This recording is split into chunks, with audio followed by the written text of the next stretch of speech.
ደግሞ የጸሎት ደረጃዎችን እናያለን። 3 የጸሎት ደረጃዎችን ነው የምናየው። እስከ መጨረሻው ከኔ ጋር ሁኑ። ይህንን የዩቲዩብ ቻናል ሰብስክራይብ ያላደረጋችሁ ሰዎች ሰብስክራይብ በማድረግ ጀምሩ። ሐሳብ አስተያየታችሁን ኮሜንት ሴክሽን ላይ ያስቀምጡ። የጸሎት ደረጃዎች እንግዲህ ጸሎት ደረጃ አለው። አዎ ጸሎት በደንብ ደረጃ አለው። የመጀመሪያው የጸሎት ደረጃ መጸለይ ነው። መጸለይ ማለት ምንድነው? ይህ የጸሎት ደረጃ ማንኛውም ሰው ጧት ወይም ደግሞ ማታ ሊተኛ ሲል የሚያደርገው የጸሎት ደረጃ ነው። ማንም ሰው በእግዚአብሔር ፊት ሲቀርብ እየጸለየ ነው። እናም በጣም ብዙ ሰው ይህ የመጀመሪያውን የጸሎት ደረጃ ያደርገዋል። ሁሉም ሰው ይጸልያል። ሁሉንም ክርስቲያን ቀረብ ብላችሁ ብትጠይቁ እንደ ጸለዩ ከዚህ በፊት ጸልየው እንደሚያውቁ ይነግሯቸዋል። በዚህ በጸሎት ደረጃ ውስጥ ግን ብዙ ጊዜ ውጤት አናይም። ምክንያቱም ይህ የመጀመሪያው የጸሎት ደረጃ ብዙ ውጤታማ አይደለም፣ ግን አሪፍ ነው። የጸሎት ልማድ እንዲኖራችሁ ያደርጋል። ጸልያ ቃለው እንድትሉም ሊያደርጋችሁ ይችላል። በጣም ብዙ ሰዎችም ጸሎት ያልተመለሰልኝም ብለው የሚያግሮመርሙት በዚህ የጸሎት ደረጃ ውስጥ ሆኖ ነው። የመጀመሪያው የጸሎት ደረጃ በእግዚአብሔር ፊት መሆን መጸለይ ነው።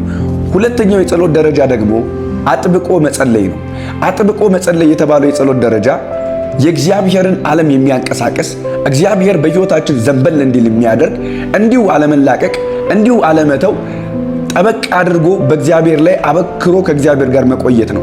በጣም ብዙ ሰው የኛውን የጸሎት ደረጃ አይጠቀመውም። ይህ የጸሎት ደረጃ በጣም ውጤታማ ነው። ይህንን ጸሎት ስታደርጉ በሕይወታችሁ ላይ ለውጥ ታያላችሁ። በሕይወታችሁ ላይ የጸሎትን መልስ ታያላችሁ። ብዙ ሰዎች አጥብቀው አይጸልዩም። አጥብቆ መጸለይ ማለት በእግዚአብሔር ፊት ስለ አንድ ጉዳይ አበክሮ መለመን፣ ይህንን ነገር አድርግልኝ፣ ይህንን ነገር ሳታደርግልኝ አልለቅም ብሎ በእግዚአብሔር ፊት መቆየት ነው። ስለዚህ ሁላችሁም የኛውን ሁለተኛ ሌቭል ላይ ያለውን የጸሎት ደረጃ መጠቀም አለባችሁ። ስለ አጥብቆ መጸለይ ስናወራ እንግዲህ መጽሐፍ ቅዱሳችን በሐዋርያት ሥራ ምዕራፍ 12 ቁጥር 1 ጀምሮ የምታገኙት ታሪክ አለ። በዚህ ታሪክ ላይ ሄሮድዮስ ያዕቆብን ካሳረደው በኋላ የአይሁድ ሕዝብ ደስ እንዳላቸው አይቶ እንደገና ጴጥሮስን ያዘው። ጴጥሮስ ከተያዘ በኋላ እንደነገ ጴጥሮስ ሊሰቀል ቁጥር 5 ላይ እንደዚህ የሚል ቃል ታገኛላችሁ። ቤተ ክርስቲያንም አጥብቃ በእግዚአብሔር ፊት ስለ ጴጥሮስ ትጸልይ ነበር። ማለትም በቤተ ክርስቲያን የነበሩ ምእመናን አጥብቀው ስለ ጴጥሮስ ወደ እግዚአብሔር ይጸልዩ ነበር። አጥብቆ መጸለይ ማለት ይህ ነው። ስለ አንድ ጉዳይ አበክሮ በእግዚአብሔር ፊት መቆየት ማለት ነው። ስለዚህ ይህንን ነገር ባደረገች ጊዜ ቤተ ክርስቲያን በዛ ሌሊት የእግዚአብሔር መልአክ ጴጥሮስ ተገልጦ ካለበት እስር ቤት ካለበት ከተያዘበት ከዛ ስፍራ ያ መልአክ በብዙ ብርሃንና ክብር እየመራው ይዞት ወጣ። ይህ መልአክ ወደ ጴጥሮስ እንዲመጣ ያደረገው የቤተ ክርስቲያን ጸሎት ወይም ደግሞ አጥብቆ መጸለይ ነው።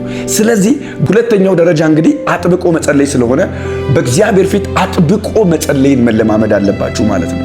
ሶስተኛው የጸሎት ደረጃ ደግሞ ተግቶ መጸለይ ነው፣ ወይም ደግሞ በጸሎት መትጋት ነው። በጸሎት ስለ መትጋት ጌታ ኢየሱስ ሲናገር እንደዚህ አለ። ከነ ጴጥሮስ ከደቀ መዛሙርቱ የቀስት ውርዋሮን ያክል ከነሱ ርቆ ጸልዮ ተመለሰ። ተመልሶ በመጣ ጊዜ እንደዚህ አላቸው፣ ወደ ፈተና እንዳትገቡ ትጉና ጸልዩ አላቸው። ስለዚህ ተግቶ መጸለይ ማለት ምን ማለት ነው ወዳጆቼ? ኢየሱስ የሚጸልይበት የጸሎት ሕይወት የትጋት የጸሎት ሕይወት ነበር። በትጋት ውስጥ ሆኖ ነበር የሚጸልየው።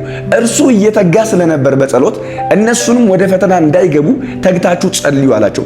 ተግቶ መጸለይ ማለት በእግዚአብሔር ፊት መቆየት፣ በእግዚአብሔር ፊት ያለማቋረጥ መጸለይ፣ በእግዚአብሔር ፊት የጸሎት ሰው ሆኖ መመላለስ ነው፣ በመንፈስ መመላለስ ነው።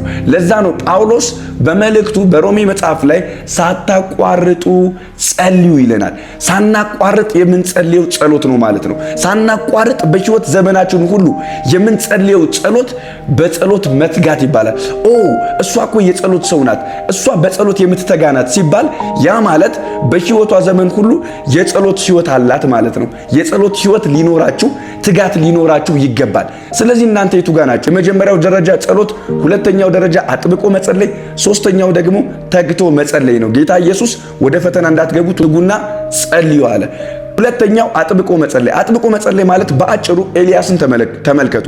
ነቢዩ ኤልያስ ጸለየ፣ ምንም ነገር የለም። ሁለተኛ ጸለየ፣ ምንም ነገር የለም። ሶስተኛ ጸለየ፣ ምንም ነገር የለም። አራተኛ ጸለየ፣ አምስተኛ ጸለየ፣ ምንም የተፈጠረ ነገር የለም። ስድስተኛ ጸለየ፣ አሁንም ምንም ነገር የለም።